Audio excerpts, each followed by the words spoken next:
गोरी बहू के 10 काले बच्चे। एक हॉल में मानसी अपने 10 काले बच्चों के साथ थी। एक पालने में, दूसरा उसकी गोदी में था और सास पति भी। माँ जी, आप समझती क्यों नहीं है? ये मेरे बच्चे हैं। काले हैं तो क्या हुआ? क्या इन्हें माँ के, पिता के, दादी के प्यार का हक नहीं है?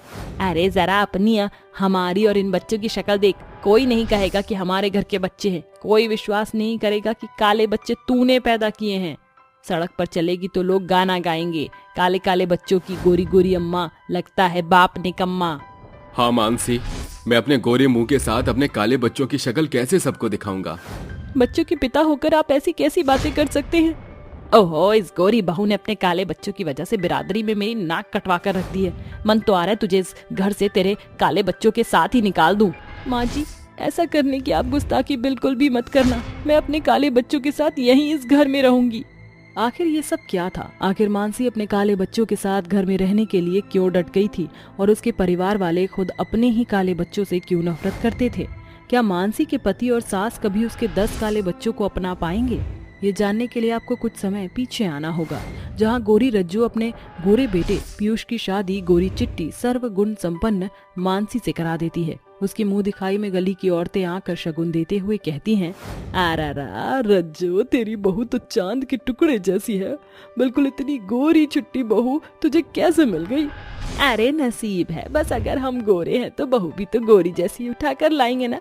लाखों में है मेरी बहू, लाखों में। वो तो दिख रहा है, कहने की क्या बात है। बड़ी सुंदर प्यारी गोरी बहू है, बिल्कुल दूध जैसी सफेद। बच्चे तो रसमलाई जैसे पैदा होंगे। अरे सबके सामने कुछ भी बोलती है। वैसे बात तो तूने सच्ची करी है। मेरे पोते पोतियां भी मुझ पर ही जाएंगे, रसगुल्ले रसमलाई जैसे गोरे गोरे। इस तरह सभी लोग मुंह दिखाई की रस्म में हंसी नाच गाना शुरू करते हैं और मानसी को शगुन देकर जाते हैं। कुछ ही समय में मानसी घर की सारी जिम्मेदारी बखूबी निभाती है। वक्त बीतता है। एक दिन मानसी का जी मचल रहा था और वो उल्टी कर देती है। तभी उसकी सास उसे हॉस्पिटल ले जाती है, जहाँ डॉक्टर कहता है, मुबारक हो, आप जुड़वा बच्चों की माँ बनने वाली हैं। सच? मुझे तो यकीन नहीं हो रहा। अरे वाह बहू, मैं जुड़वा बच्चों की दादी बनूंगी। ओ बल्ले बल्ले, शावा शावा। सास बहू दोनों खुशी से उछलकर पीयूष को कॉल करके बता देती हैं और वह कहता है, मुझे तो यकीन ही नहीं हो रहा कि मैं जुड़वा बच्चों का पापा बनने वाला हूँ। मेरे एक बच्चा पद्दी पर, दूसरा गोदी में झूला झूलेगा। माँ, मैं मिठाई लेकर शाम को आता हूँ, आप मानसी का ख्याल रखना। हाँ हाँ बेटा। कुछ देर बाद दोनों रास्ते से गुजर रही होती हैं कि 3 रोते हुए काले लड़के टोनी, जॉनी, रॉनी सड़क पर बैठकर भीख मांग रहे थे। अरे आंटी, भूख लगी है, कोई तो खाना दे दो। हमने बहुत दिन से कुछ नहीं खाया, हमें खाने को दे दो। बहुत भूख लगी है भैया, पेट में दर्द हो रहा है। हमारे मम्मी पापा होते तो आज हम ऐसे ना होते। उन्हें देखकर मानसी अपनी सास रज्जो से कहती है, माँ जी, ये छोटे बच्चे कितना रो रहे हैं। इन्होंने कुछ भी नहीं खाया है कब से, और उनके माता पिता भी नहीं है। ये सड़क पर अपनी जिंदगी कैसे बिताएंगे? आखिर जैसे भी बिताए, हमें क्या। इनकी बात क्यों कर रही है तू? घर चल। माँ जी, मैं माँ बनने वाली हूँ और इन बच्चों को देखकर मेरी ममता और उमड़ रही है। मैं इन्हें रास्तों पर ऐसे छोड़कर नहीं जा सकती। हम इन्हें घर लेकर चलते हैं। पागल हो गई है क्या तू? ये कैसी बातें कर रही है? पता नहीं किस बिरादरी के बच्चे होंगे, ऊपर से काले हैं। छी छी छी छी, मैं तो इन्हें अपने घर में नहीं लाऊंगी, गटर जैसे। माँ जी, आप कैसी बातें कर रही हैं? ऐसा मत कीजिए। सड़क पर रोते हुए अच्छे लग रहे हैं क्या? और आप टेंशन मत लीजिए, मेरे साथ अब 2 और जान जुड़ गई हैं। अच्छा, आप तू मुझ पर इमोशनल अत्याचार करके हाँ बुलवाना चाहती है ना? तो ले चल, इन बच्चों को घर ले चल। मानसी उन तीनों बच्चों के पास जाती है और बोलती है, तुम्हें बहुत जोरों की भूख लग रही है ना? मैं तुम्हें बढ़िया बढ़िया खाना बनाकर खिलाऊंगी, चलो मेरे साथ। सच्ची में आप खाना बनाकर खिलाएंगी? हाँ। इन काले जैसे बच्चों को मैं अपने घर में कैसे रखूंगी? तौबा तौबा, ये तो वही बात हो गई, गोरे गोरे चावल में काले काले घुन। ऐसा कहकर मानसी 3 काले लड़कों को अपने घर लाकर खाना वाना खिलाती है। ये बात कुछ पीयूष को भी हजम नहीं होती और उन बच्चों को अपने साथ वो पालती है, जिसके बाद वो उसे माँ कहकर बोलने लगते थे। साथ ही मानसी का 6ठा महीना चल रहा था और उस दिन सूर्य ग्रहण लगा था। सास कहती है, अरे बहू, आज सूर्य ग्रहण लगा है तो तू घर से बाहर मत निकलना किसी भी हालत में। ठीक है माँ जी। कुछ ही देर बाद टोनी मानसी से आइसक्रीम मांगता है। तभी मानसी बोलती है, माँ जी ने तो मना किया था, पर छोड़ो, मैं नहीं मानती सूर्य ग्रहण वगैरह। अपनी सास की बात ना मानकर वह टोनी के लिए आइसक्रीम लेने चली जाती है और वो वापस आ जाती है। तभी उसे रज्जू देखकर गुस्से में कहती है, तुझे इतना मना किया था फिर भी तू बाहर चली गई ना। मेरी बातों का मतलब होता है बिना मतलब के मैं तुझे कोई बात नहीं कहती। अगर बच्चों को कुछ हो गया, सूर्य ग्रहण का दुष्प्रभाव पड़ा उस पर, तो क्या होगा? माफ कर दीजिए माँ जी, ऐसा कुछ हुआ तो नहीं है ना। 3 महीने बाद मानसी की डिलीवरी हो जाती है, जिसके बाद उसे 2 काली लड़कियां पैदा होती हैं। बच्चों की शक्ल देखते ही रज्जो और पीयूष कहते हैं, अरे ये काला सा बच्चा किसका है? ये मेरी पोतिया नहीं हो सकती। मेरी बहू गोरी है और मेरा बेटा भी गोरा है, तो बच्चा काला कैसे हो सकता है? डॉक्टर, आप मजाक कर रही हैं क्या? नहीं नहीं, आपकी बहू के जुड़वा बच्चे हैं, देख लीजिए। अरे नहीं नहीं, ऐसा नहीं हो सकता। जरूर मानसी उन तीनों काले बच्चों का प्रभाव पड़ा होगा मेरे बच्चे पर, जब भी वो काले निकले। नहीं, ये मेरा बच्चा नहीं है। मैंने आपकी बात सुन ली पीयूष जी, आप ऐसा कैसे कह सकते हैं? बच्चे कैसे भी हों, है तो हमारी जान के टुकड़े ही। तुझसे मना किया था सूर्य ग्रहण में बचने के लिए। सूर्य ग्रहण का ही प्रभाव पड़ा होगा जरूर बच्चों पर, और वो काले हो गए। अपने जुड़वा काली बच्चियों को देखकर रज्जो और पीयूष अक्सर मुंह बनाया करते थे और बीच बीच में उनकी बहस भी हो जाया करती थी। लेकिन मानसी अपने 5 काले बच्चों को प्यार से रखती थी।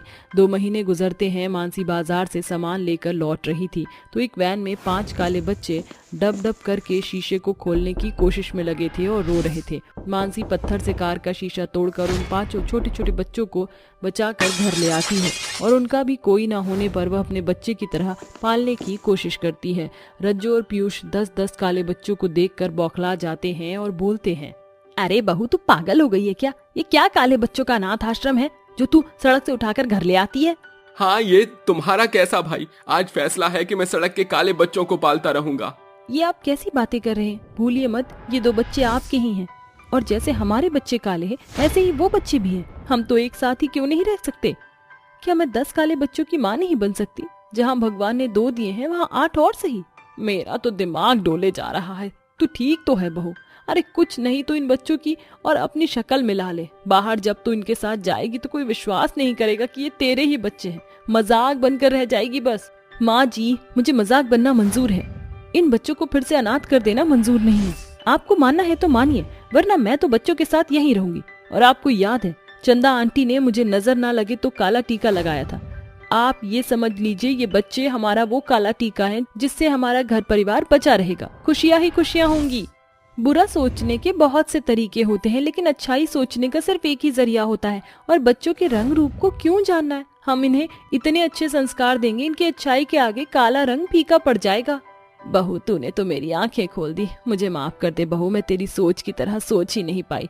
लेकिन अब से ये 10 काले बच्चे मेरे पोते पोतियां हैं। मानसी, मुझे माफ कर दो, मैं इन बच्चों की जिम्मेदारी लेने के लिए तैयार हूँ। मुझे आपकी ये बात सुनकर बहुत खुशी हुई। इस तरह मानसी का गोरा परिवार अपने 10 काले बच्चों के साथ रहने लगता है। एक सास की 5 नशेड़ी बहुएं। जैसा कि आप जानते हैं, आजकल जमाना बेहद मॉडर्न है। इसी तरह से हर किसी ने खुद को ढाल लिया है।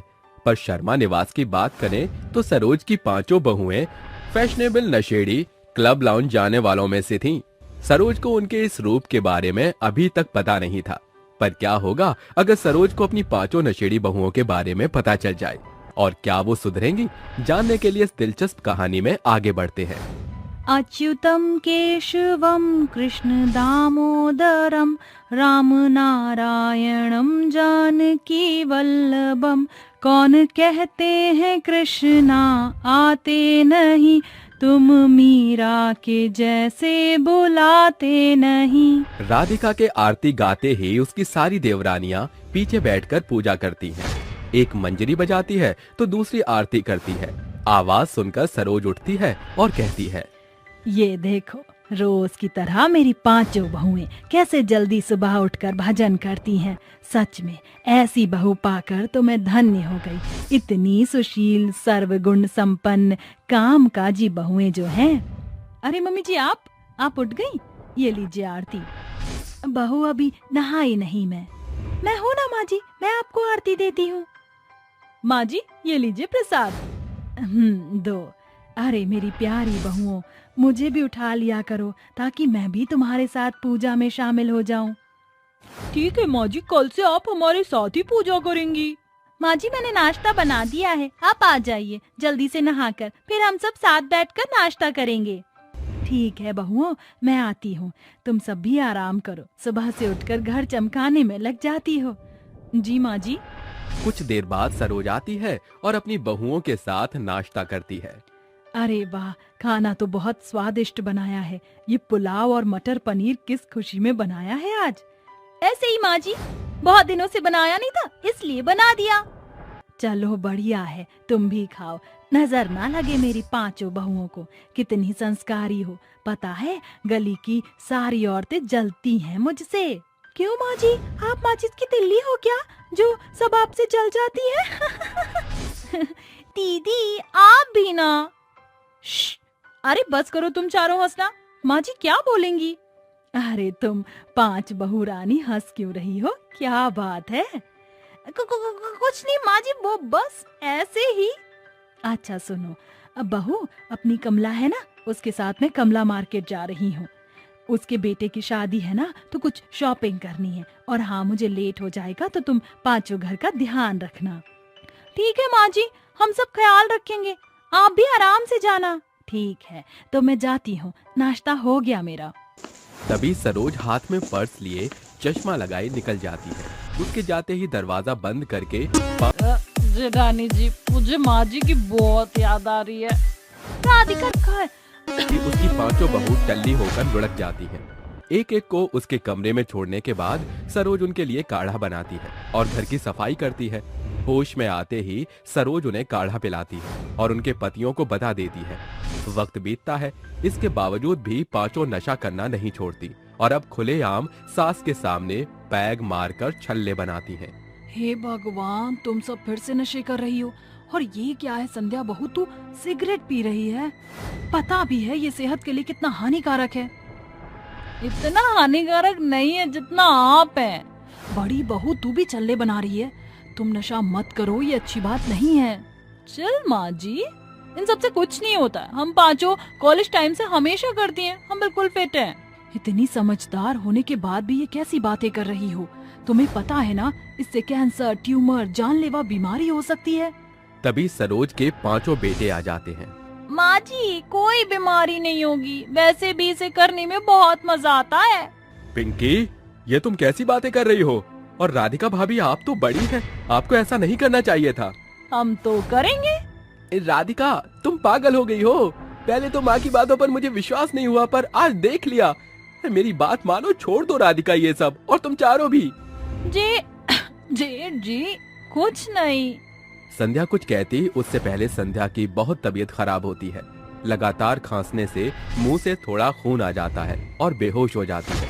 संध्या बहू, संध्या, अरे कुंदन देख, तेरी बीवी को क्या हुआ? दीदी हॉस्पिटल चलिए जल्दी, इन्हें लेकर। घर के सभी लोग डर जाते हैं और संध्या को हॉस्पिटल में एडमिट कराते हैं, जहां डॉक्टर उसका एग्जामिन करने से बताता है कि संध्या के लंग्स में धुआं भर गया है। देख लिया तुम पांचों ने नशेड़ी बनने का नतीजा। तुम चारों से कह रही हूँ मैं, अभी भी वक्त है, मान जाओ। मैं नहीं चाहती मेरी एक बहू की तरह तुम चारों भी इसी हॉस्पिटल में एडमिट हो। अरे एक बार अपनी सास और पति के बारे में सोचो। माँ जी, हम बहुत डर गए और हम संध्या को खोना नहीं चाहते। वादा करते हैं आज के बाद कभी भी नशेड़ीपन नहीं करेंगे। हाँ माँ जी, अब हम नहीं करेंगे। माँ जी, जेठानी जी को होश आ गया।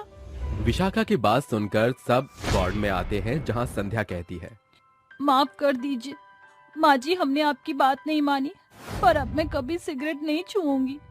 तुम पांचों सुधर गई, मुझे और कुछ नहीं चाहिए। इस तरह पांचों बहुएं अपने घर से सारे नशीले पदार्थ को फेंक देती हैं और खुशी खुशी रहने लगती हैं। 3 अमीर और 2 गरीब बहू की पहली रसोई।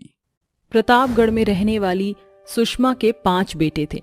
सुषमा ने अपने पांचों को खूब पढ़ाया लिखाया था। एक सुबह जब सुषमा कहती है, यही सही समय है, मेरे पांचों पांडव एक साथ मेज पर जुटे हुए हैं, इससे सुनहरा मौका फिर नहीं मिलने वाला। ऐसा सोचते हुए सुषमा अपने पांचों बेटों के सामने शादी का प्रस्ताव छेड़ती है। मेरे पांचों पांडव, मुझे तुमसे बहुत ही जरूरी बात करनी है। माँ, अभी नहीं, दफ्तर के लिए देरी हो रही है। अरे ये भाग दौड़ भरी जिंदगी तो सारी उम्र भी पीछा नहीं छोड़ेगी, मगर मुझ बुढ़िया की उम्र की सीमा है। 25 का पड़ाव पार कर चुके हो तुम पांचों, यही सही उम्र है शादी करने की। नकुल और सुजीत और राजीव के लिए शहर से रिश्ता आया था। मुझे तीनों लड़कियां जच गईं, इसलिए मैंने लगे हाथ हाँ कर दी। बस तुम दोनों को कल मेरे साथ चलना है। पंडित जी ने बड़ी ही गूढ़ी लड़कियों का ये रिश्ता बताया है। अगर बात बन गई तो मेरे 5 बेटों के सर पर एक साथ सेहरा सजेगा। अगले दिन सुषमा अपने दोनों बेटों के साथ दीना के घर पहुंचने की तैयारी करती है। दूसरी तरफ दीना भी अपनी बेटी आशा और जानवी से कहता है, आशा, जानवी, ये लो बेटी, जल्दी से ये साड़ी पहन लो। आशा बेटी, तू ये नारंगी रंग की साड़ी पहनना, तुझ पर बहुत फबता है। और जानवी बेटी, तू ये कत्थई रंग की पहनना, तेरे दूधिया शरीर पर ये खूब खिलेगा। और सुन बेटी, मेहमानों के लिए पूरी पकवान का जुगाड़ किए देना। जी बाबूजी, आप बेफिक्र रहिए। थोड़ी ही देर में सुषमा अपने तीनों बेटों के साथ गरीब दीना के घर पहुंचती है। बिराजिए बहन जी, इस गरीब की कुटिया में आपका स्वागत है। आशा, जानवी, जल्दी से चाय पानी का बंदोबस्त करो बिटिया। रसोई घर से आ रही पकवानों की खुशबू सौंज दौर से सुषमा के पास आ पहुंचती है। तभी दोनों बहनें भी चाय, नाश्ता और पकवान लिए आती हैं। अरे बेटी, पहुना के आगे पकवान परोसो। जी बाबूजी। कुछ देर बाद, अरे बहन जी, कचौड़ी तो आपने चखी ही नहीं। बस बस भाई साहब, आपकी दोनों बेटियों के हाथ में साक्षात माँ अन्नपूर्णा का बसेरा है। खाना बहुत ही बढ़िया था। सच कहा है पुरनियों ने, ऊपर वाला गरीब के घर धन की घटी देता है तो उनकी बेटियों में गुड़ रज रज कर देता है। मुझे आपकी दोनों बेटी पसंद है। ये रिश्ता तय चाहिए। ईश्वर की दया से घर में धन धान्य की कोई घटी नहीं है। अनाज की बारियां भी भरी पूरी हैं। बस घर की बागडोर संभालने वाली बहू आ जाए। आपकी बेटियों से बेहतर बहू मेरे घर के लिए कोई नहीं होगी। ये तो आपका बड़प्पन है बहन जी। कुछ दिनों के अंतराल के बाद सुषमा के घर 3 अमीर और 2 गरीब बहू के ब्याह के साथ आखिरकार 5 बहुओं के पांव पड़ते हैं। मेरी गृह लक्ष्मियों, इस कलश को गिराकर भीतर आ जाओ। जी माँ जी। शादी की भाग दौड़ में थक गई होगी, जाओ आराम करो, क्योंकि कल तुम्हारा ससुराल में पहला दिन है। सूरज के पांव फटने के साथ दोनों गरीब बहू जाकर घर का कामकाज निपटा लेती हैं। तभी तीनों बहुएं भी नहा धोकर नीचे आकर कतार में खड़ी हो जाती हैं। मेरी तीनों बहू, ये तुम्हारा ससुराल है, स्कूल नहीं। पहले ही दिन देर सवेर से उठोगी तो कैसे बात बनेगी। खैर छोड़ो, आज तुम 5 की पहली रसोई की रस्म है, इसलिए तुम 5 को एक एक तरह के पकवान के साथ खाना बनाना है और मीठे में खीर बनाना है। पहली रसोई की बात सुनकर तीनों अमीर बहुओं का चेहरा पीला पड़ जाता है और वो आपस में बुदबुदाती हुई बात करने लगती हैं। आमिया, गौरजा, ये पहली रसोई कौन से पंछी का नाम है? अरे, मैंने मेन के मुंह से सुना था पहली रसोई में नई नवेली बहू को 36-56 भोग बनाने होते हैं, मगर हम तीनों को तो 2 मिनट की मैगी बनाना भी नहीं आता। Just chill ladies, I have a one solution. हम खाना पकाएंगे नहीं बल्कि मंगाएंगे। जब जोमेटो है साथ, पैसा है पास, तो कर लेंगे कंप्लीट हर एक टास्क।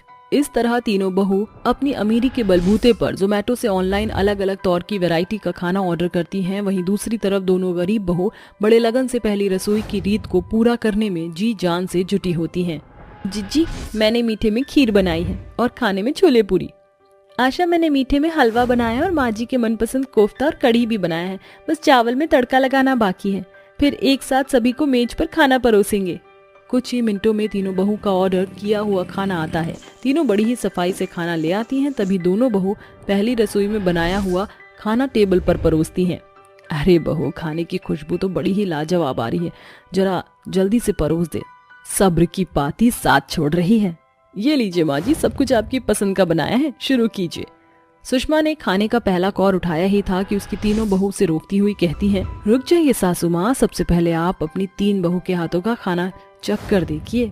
मगर तुम तीनों किस लापता गंज में गायब थी? रसोई घर में तुमने लात भी नहीं धरी, तो ये खाना कैसे बना? माँ जी, माना कि हमने रसोई घर का रुख नहीं किया, मगर रस्म तो हमने पूरी कर ही दी।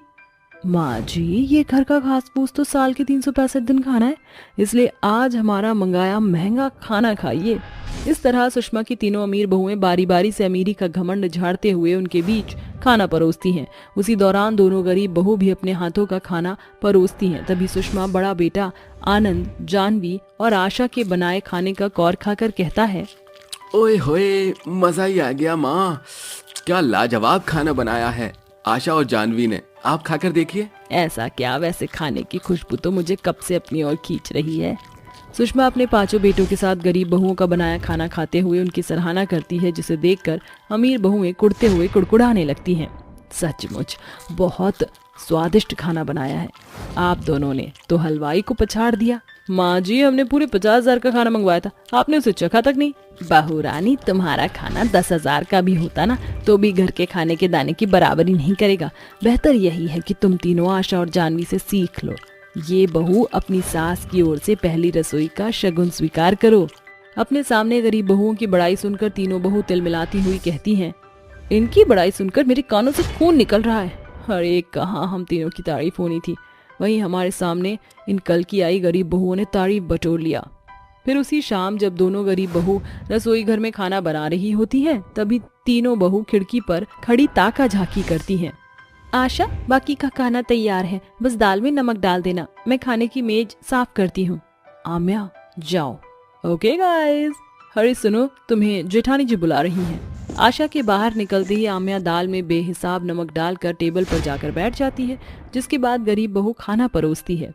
अब मजा आएगा, ये दाल बवाल का काम करेगा। जैसे ही माँ जी बेहिसाब नमक से भरी दाल खाएंगी, उनकी जुबान से जहर निकलेगा। कुछ देर बाद, अरे वाह बहू, दाल तो बड़ा ही दमदार बनाया है, मन खुश कर दिया। शुक्रिया माँ जी। ये देखकर तीनों बहू एक दूसरे का मुंह ताकने लगती हैं और रसोई में आती हैं। आप तीनों यही सोच रही हैं ना कि आपकी चाल फीकी क्यों पड़ी? मैंने आपको दाल में नमक डालते देखा था। हम ये जानना चाहती हैं कि कौन सी निंजा टेक्निक से तुमने दाल को बेमिसाल में बना दिया। तड़के से हमने दाल में टमाटर प्याज का तड़का लगाया, जिससे नमक बराबर हो गया। गौरजा, आम्या, रुबीना, तुम तीनों ने अपनी अमीरी के घमंड में आकर आशा और जानवी के साथ जो किया वो बहुत गलत किया। तुम अपनी अमीरी में इतना नीचे गिर सकती हो, मैं कभी सोच भी नहीं सकती थी। हमें माफ कर दीजिए सासू माँ और जेठानी जी, हमने बहुत गलत किया। कोई बात नहीं, आपने जो किया उसके लिए आप तीनों बहुत शर्मिंदा हैं, यही हमारे लिए बहुत बड़ी बात है। अगर आप तीनों चाहें तो हम आपको खाना बनाना सिखा सकते हैं। हम तीनों अपने किए पर शर्मिंदा हैं, हमें माफ कर दो। इस तरह अमीर गरीब बहू के बीच सम्मति का गढ़ स्थापित हो जाता है और दोनों गरीब बहू के बदौलत तीनों बहू खाना बनाना सीख लेती हैं, जिसे देखकर अंत में सुषमा कहती है, आखिरकार सुषमा की बेढंगी बहुओं में संजीव कपूर की आत्मा सवार हो ही गई। 5 अनाथ बहनों की किस्मत। राधिका की 4 बेटियां थी, मानवी, पूजा, गौरी और अविका। इस बार राधिका 5वीं दफा गर्भवती थी। उसका पति प्रीतम अव्वल दर्जे का पियक्कड़ था। बेहिसाब पीने की लत ने उसे कैंसर की बड़ी बीमारी के चपेट में ले लिया। राधिका पेट से होने के बावजूद भी अपनी 4 बेटियों का पेट भरने के लिए गर्भावस्था की घनघोर तकलीफें सहकर लोगों के घरों में चौका बर्तन किया करती। तब कहीं जाकर उसके घर का चूल्हा जलता। समय के साथ उसके गर्भावस्था के 9 महीने का पड़ाव पूरा हो गया। आधी रात उसे दर्द उठता है। अजी सुनते हो, मुझे प्रसव पीड़ा शुरू हो चुकी है। राधिका प्रीतम को झकझोरती है, मगर वो नहीं उठता। पर राधिका की 4 बेटियां उठ खड़ी होती हैं। राधिका की बड़ी बेटी मानवी सयाने स्वर से कहती है, माँ धीरज धरो, कुछ नहीं होगा आपको। मानवी प्रीतम को उठाने की भरसक कोशिश करती है, मगर राधिका और उसकी बेटी इस बात से बेखबर थी। प्रीतम सदा के लिए सो चुका था। पिताजी नहीं रहे, अब हम बहनों को ही मिलकर माँ को अस्पताल लेकर जाना होगा।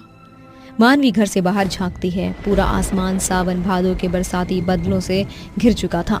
वो सभी से मदद की गुहार लगाती है, मगर कोई दरवाजा नहीं खोलता। प्रकृति के कहर के साथ राधिका की प्रसव पीड़ा बढ़ती जा रही थी। 4 बजे के पहर राधिका ने अपनी 5वीं बेटी को जन्म दिया। मानवी, अब मैं नहीं बचूंगी। मेरे मरने के बाद तुझे ही अपने बहनों का ख्याल रखना है। ये कहकर राधिका की नब्ज रुक जाती है। उस एक रात में उन 5 बहनों का जीवन बदल जाता है। मानवी जैसे तैसे उनका अंतिम संस्कार करती है, जिसके बाद मकानदार कहता है, अरे ओ तितलियां, चलो ये पोटली उठाओ और इसी पल निकल जाओ 5 बहनें यहाँ से। काका, मुझे थोड़ी मोहलत दे दीजिए।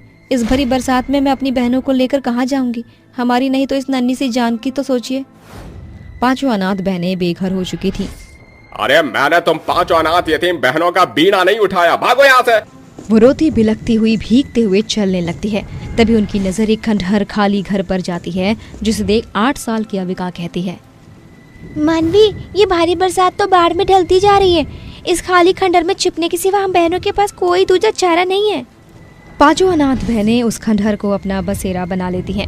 बरसात का धीमा रुझान देखकर मानवी कहती है, तुम तीनों मिलकर मुनिया का ध्यान रखना, मैं कुछ खाने का बंदोबस्त करने जाती हूँ।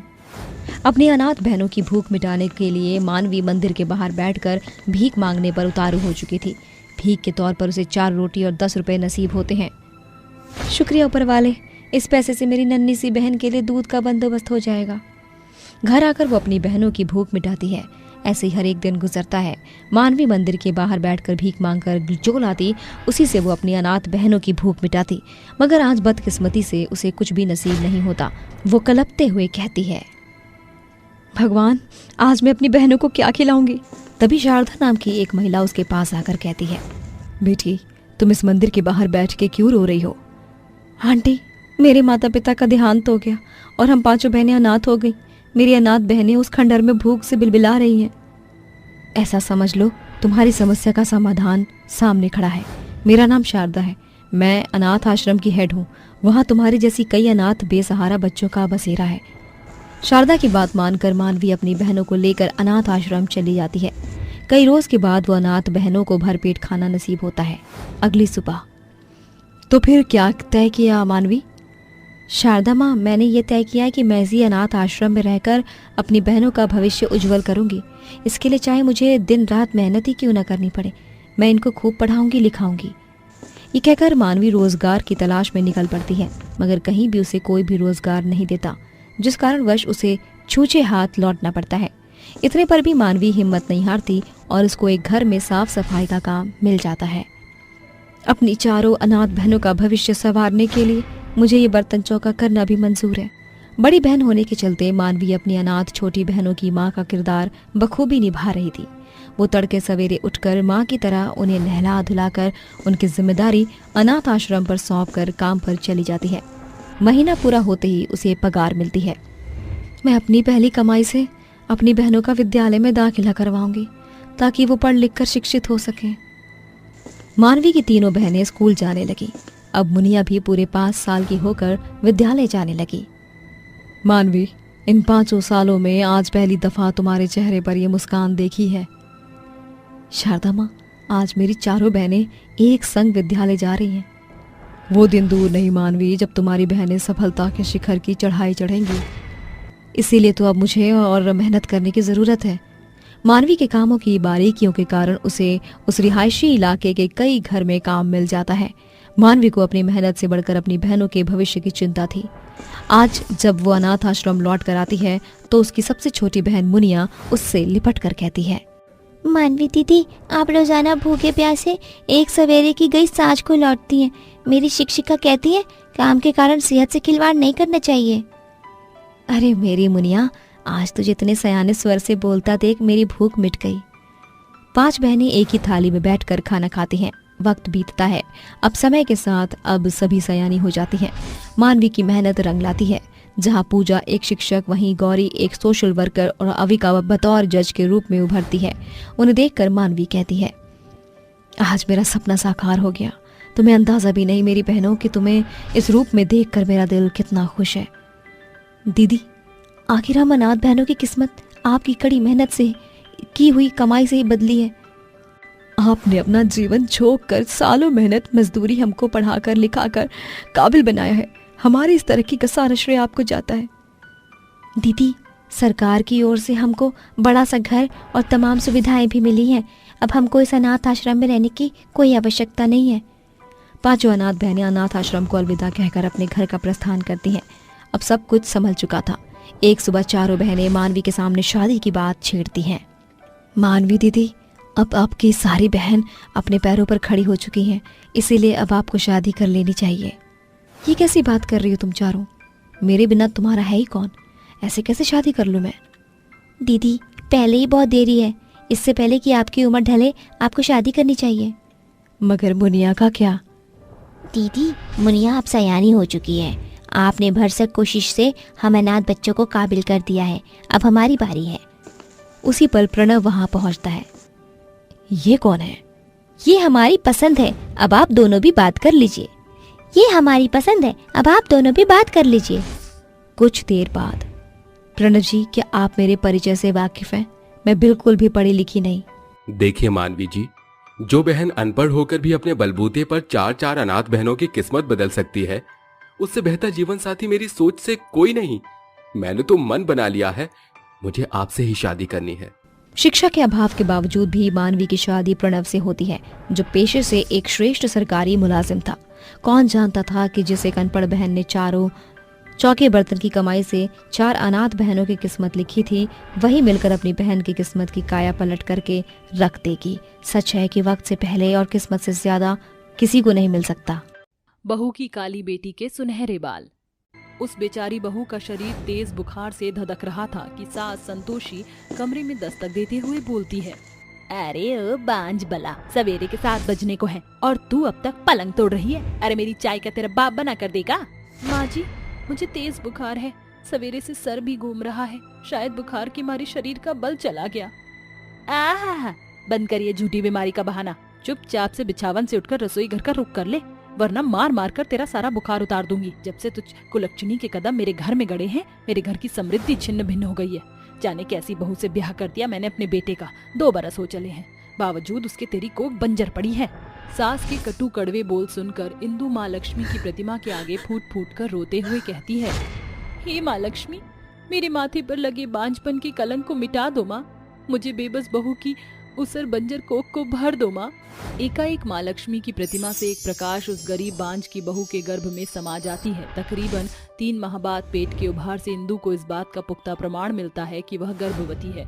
जैसे जैसे बहू के गर्भ के महीने बढ़ते चले जाते हैं, वैसे वैसे संतोषी के घर में घनघोर गरीबी छाने लगती है।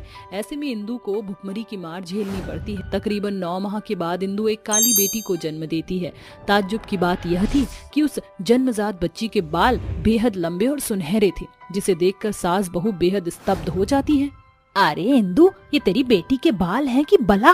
अरे जन्मजात बच्चों का सर तो सफाचट होता है, मगर तेरी इस दुधमही बेटी के सर पर सुनहरे बालों की खेती लहला रही है। कुछ समझ में नहीं आ रहा। सर से पांव तक तो काली स्याह है, मगर बाल सुनहरे कैसे? माँ जी, समझ में तो मेरे भी नहीं आ रहा कि मेरी बच्ची के बाल सुनहरे कैसे हो सकते हैं। दोनों सास बहू ऐसा सोच ही रही थी कि तभी धन की देवी महालक्ष्मी उनके बीच में प्रकट होकर इंदु को उसकी काली बेटी के सुनहरे बालों से जुड़े जादू के बारे में बताती हैं। इंदु, तुम्हारी बेटी कोई साधारण इंसान नहीं बल्कि दैविक है। इसके काले रूप और सुनहरे बालों की बेहद खास वजह है। तुम मेरी परम भक्त हो। मैंने तुम्हारे गर्भ के कठिन कष्टों से भरकर तुम्हें थाहा, जिससे कि तुम दाने दाने को मोहताज हो गई। बावजूद इसके तुमने मुझ पर कोई दोष ना लगाया। मेरे प्रति तुम्हारी अथाह भक्ति भाव देखकर मैंने तुम्हारे गर्भ के फल में अपनी सूक्ष्म दैवीय शक्ति समाहित कर दी, जिसके फलस्वरूप तुम्हारी बेटी के बाल सोने में बदल गए। मगर माँ लक्ष्मी, मेरी बेटी का काला रंग रूप क्यों?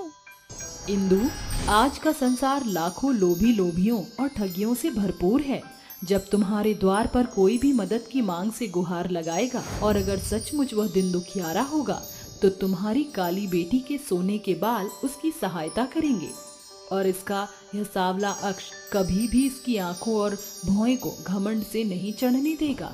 साथ ही तुम्हारी जादुई सोने के बालों वाली काली बेटी तुम्हारे अपने घर की दरिद्रता को भी दूर करेगी। इंदु को उसकी काली बेटी के जादुई सोने के बाल के बारे में बताकर माँ लक्ष्मी अंतर्ध्यान हो जाती हैं, जिसके बाद संतोषी बोलती है, बहू, तेरी इस काली बेटी के सुनहरे बाल सच में जादुई हैं भी या नहीं, ये जानने के लिए हमें इससे कुछ मांगना तो चाहिए। अरे ओ मेरी बहू की काली बेटी, इसी पलचिन हमारे घर की दरिद्रता को अपने जादुई सुनहरे बालों से दूर कर दे। संतोषी के इतना कहते ही जादुई बालों वाली बच्ची के सुनहरे बाल खरे सोने के समान चमकते दमकते हुए जमीन पर लहराते हुए उसे सोने के बाल देते हैं, जिसे देखकर सास का चेहरा खुशी से खिल उठता है।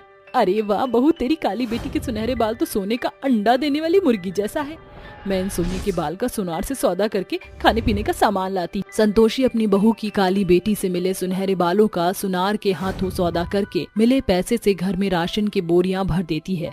उस बच्ची के सुनहरे बालों के बदौलत उनके घर की तमाम आर्थिक तंगी दूर हो चुकी थी। मगर 2 बरस बाद इंदु पुनः गर्भवती होकर एक और काली बेटी को जन्म देती है।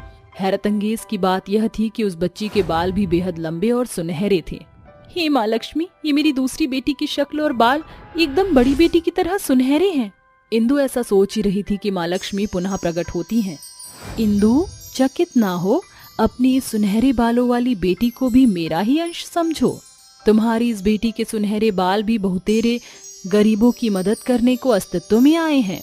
इंदु अपनी दोनों काली बेटियों के सुनहरे बालों को देखते हुए उन्हें सुनहरी और स्वरा नाम देती हैं। देखते ही देखते 5 बरस बीत जाते हैं। दोनों काली बहनों के सुनहरे केश भी और ज्यादा बढ़ चुके थे। एक दिन एक गरीब दुखियारिन उनके द्वार पर दस्तक देती है।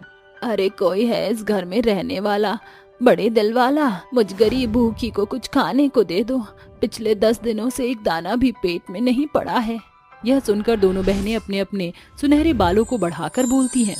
देख क्या रही हो काकी, हम दोनों बहनों के सुनहरे बालों से जितनी आपको जरूरत हो बेझिझक ले लो। सुनहरे बाल, ये कैसी बला है भला, आज तक मेरी आंखों ने ऐसा अद्भुत दृश्य नहीं देखा।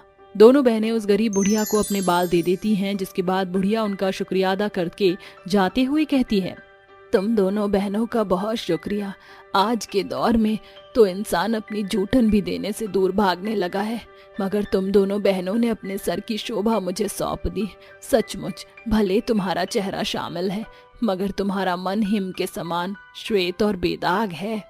यह कहकर वह बुढ़िया वहां से चली जाती है। धीरे धीरे संतोष की बहू की काली बेटियों के सुनहरे बालों का बोलबाला हवा की तरह सन्ना उठता है, जिसके बाद हर एक दिन गरीब उनके द्वार पर आकर खड़े होते। दोनों अपने अपने सुनहरे बालों से दुखी और खेदित मन वालों की मदद किया करती थीं। इस बात की भनक दूसरे गांव में रहने वाले बैजू को लगती है। अपने स्वार्थ को साधने के लिए वह बाबा का भेष धरे उनके घर आता है। भिक्षाम देही, भिक्षाम देही। आवाज सुनकर दोनों सास बहू बाहर आती हैं। प्रणाम बाबा। जुग जुग जियो माते, बड़ी दूर डगर से आया हूँ, बाबा बैजूनाथ को दान दो। अरे स्वरा सुनहरी, जल्दी बाहर आओ। क्या हुआ दादी, आपने बुलाया? देखो ये बाबा बैजूनाथ हैं, उन्हें अपने सुनहरे बालों का दान दो। क्या पता इसी बहाने बाबा खुश होकर तुम्हारे चेहरे की काली कुरूपता की काया पलट कर दे। जरूर दादी, ऐ हमारे जादुई सुनहरे बाल, बाबा का मन देखकर उनकी मदद करो।